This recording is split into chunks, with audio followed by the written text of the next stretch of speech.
Dans de très nombreux problèmes de calcul intégral, mais aussi d'intégration d'équations différentielles, et aussi de séries de Fourier. Alors, les séries de Fourier ne sont plus au programme en maths, mais vous les voyez en physique. Donc, ça vaut pour ça. On est amené à calculer des intégrales de type, enfin des primitives ou des intégrales de type e puissance alpha x, p de x, dx, où alpha appartient à R ou C, et degré de P égale N.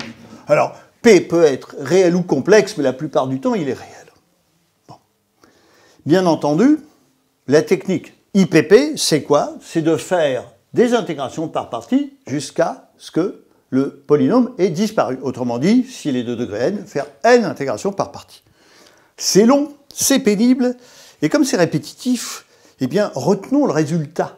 Et le résultat, le voilà. Ce que j'appelle la formule magique. La formule magique, la voilà. Alors ça, c'est une dénomination à moi, hein, ne la sortez pas comme ça.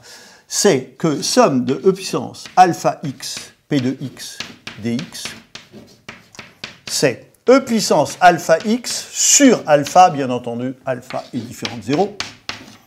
Sinon, vous auriez un primitif, un polynôme, hein, ça n'a aucun intérêt. Bon, facteur de p de x moins p' de x sur alpha plus p seconde de x sur alpha 2, et voilà, et ça va jusqu'au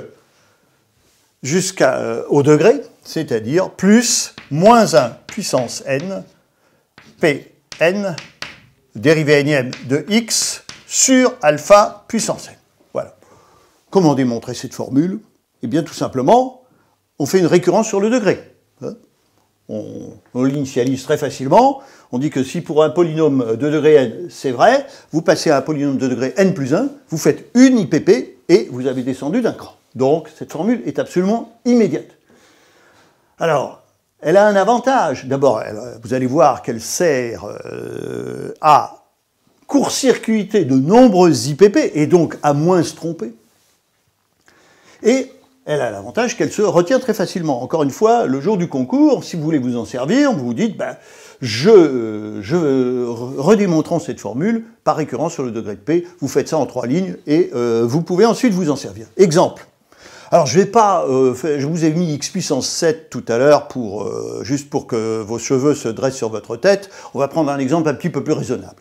Par exemple, je prends somme de e puissance 3x, facteur de x2 plus x plus 1. Bon. Normalement, 2 IPP. Mais là, regardez, ça fait e puissance 3x sur 3, facteur de le polynôme x2 plus x plus 1, moins la dérivée, 2x plus 1 sur 3, plus la dérivée seconde, plus 2 sur 3 au carré, sur 9. Et voilà, c'est fini. Vous voyez que c'est extrêmement rapide. Bon, alors attention, même magique, elle n'est pas universelle. C'est uniquement pour alpha multiplié par x. Alpha de x quelconque, ça ne marche pas. Si vous avez alpha x2, oubliez. Cette formule A est très utile, mais n'a qu'un domaine de compétences limité à alpha fois x. Je viens de dire que alpha peut être réel ou complexe.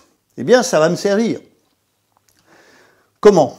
Eh bien, si j'ai maintenant à faire des primitives de e puissance alpha x fois p de x fois des sinus et des cosinus, comment allons-nous faire? Là, nous avons 3 fonctions.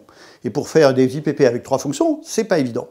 Donc là, on va voir une version de cette formule qui va permettre de s'en tirer.